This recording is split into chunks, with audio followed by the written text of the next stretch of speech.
Hello everyone, আশা করি তোমরা সকলেই ভালো আছো। এই ভিডিওতে আমরা ম্যাট্রিক্সের ডায়াগোনাল সাম এই প্রবলেমটা সলভ করব। এটা একটা two dimensional array related problem. So আমরা যদি প্রবলেমের স্টেটমেন্টটা একটু দেখতে চাই, এখানে আমাদের যে প্রাইমারি ডায়াগোনাল এবং সেকেন্ডারি ডায়াগোনাল সেই দুটোর সাম বের করে আমাদের দেখাইতে বলছে। সো অলরেডি আমরা জানি যে প্রাইমারি ডায়াগোনাল এবং সেকেন্ডারি ডায়াগোনাল কোনটা। সো এইটাকে আমরা যদি একটু রিক্যাপ করতে চাই, আমরা ইন্ডেক্স ওয়াইজ জিনিসটা একটু সাজাই। সো আমরা যদি প্রথমে রো ইন্ডেক্সগুলো লিখি, সো এইটা আমাদের row index 0 1 2, column index 0 1 2। So primary ডায়াগোনালের যে এলিমেন্টগুলো সেইগুলোকে যদি আমরা একটু ইন্ডেক্সগুলো লিখে ফেলাই, এটা 0 0, এটা 1 1, এটা 2 2। আমরা যদি সেকেন্ডারি ডায়াগোনালের জন্য লিখতে চাই, তাহলে এটা হবে 0 2 এবং এটা হচ্ছে 2 0। সো প্রাইমারি ডায়াগোনালের ক্ষেত্রে দেখো একটা প্যাটার্ন আমরা দেখতে পাচ্ছি যে আমাদের আই এবং জে তারা ইকুয়াল। আই এবং জে বলতে কাকে বোঝালাম? আমাদের রো ইন্ডেক্সগুলোকে আমরা আই দ্বারা ডিনোট করি এবং যে ইন্ডেক্সগুলোকে আমরা কলাম বলে যাই, যেটা কলামগুলোকে আমরা জে দ্বারা ডিনোট করতে পারি। তো এখন প্রাইমারি ডায়াগোনাল তো বুঝলাম আই জে ইকুয়াল, আর সেকেন্ডারি ডায়াগোনালের যে বাকি এলিমেন্টগুলো ছিল আমাদের এইটা তো বুঝতেছি আই এবং জে ইকুয়াল, আর তাছাড়া এইটা কি, এই দুটোর ক্ষেত্রে আমরা দেখতেছি আই এবং জে কে যোগ করি যখনই, এই তিন কেসেই আমাদের 2 আসতেছে। এই দুইটা আবার কি? এই দুইটা আমাদের যে অ্যারের লেন্থ সেই লেন্থের থেকে এক কম।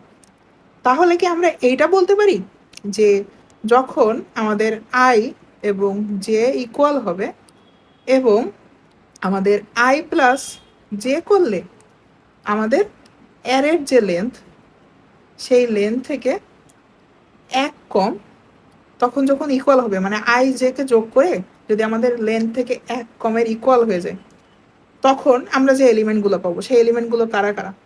এই তিনটা, আমি যদি একটু মুছে দিই এখানে, এই যে এই তিনটা এবং এইটা এবং এইটা, এইগুলা, ঠিক আছে? সো তাহলে আমরা এইভাবে প্রাইমারি ডায়াগোনাল এবং সেকেন্ডারি ডায়াগোনালের এলিমেন্টগুলোকে অ্যাক্সেস করতে পারতেছি। এবং যদি আমরা একটা ভ্যারিয়েবল নিই, সেখানে সামগুলা অ্যাড করে দিই, মানে এলিমেন্টগুলোর ভ্যালুগুলো অ্যাড করে দিই, তাহলে কিন্তু আমরা আমাদের যে ডায়াগোনাল সাম সেটা পেয়ে যাবো। সো চলো আমরা প্রবলেমটা একটু ডিজাইন করি।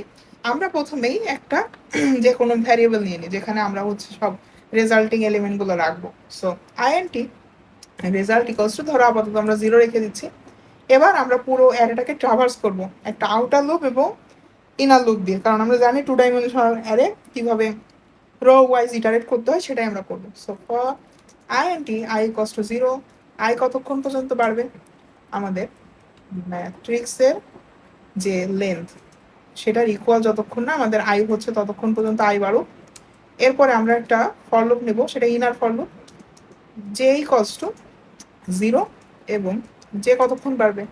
আমাদের matrix of I dot length এটার ইকুয়াল যতক্ষণ না হচ্ছে, তার মানে আমাদের এবার হচ্ছে, আগে আমরা দেখতেছিলাম যে আমাদের যে এইটা দিয়ে আমরা হচ্ছে ইনার ফর লুপ দিয়ে আমরা রো এর এলিমেন্টগুলো এক একটা করে দেখবো আর কি, ঠিক আছে?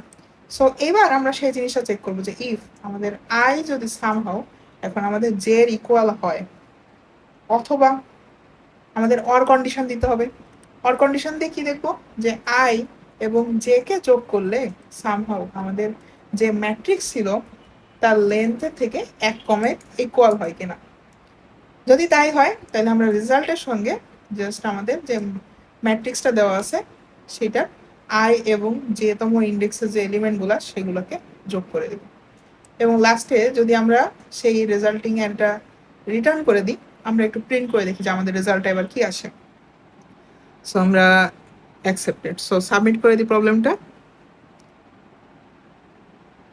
সো দেখো আমাদের কিন্তু অ্যাকসেপ্টেড হয়ে গেল। যদি আমরা এটা টাইম এবং স্পেস কমপ্লেক্সিটি দেখতে চাই, আমরা জানি যেহেতু আমরা একটা আউটার লুপ এবং ইনার লুপ ইউজ করছি, সো আমাদের টাইম কমপ্লেক্সিটি আসবে অর্ডার অফ এন স্কোয়ার।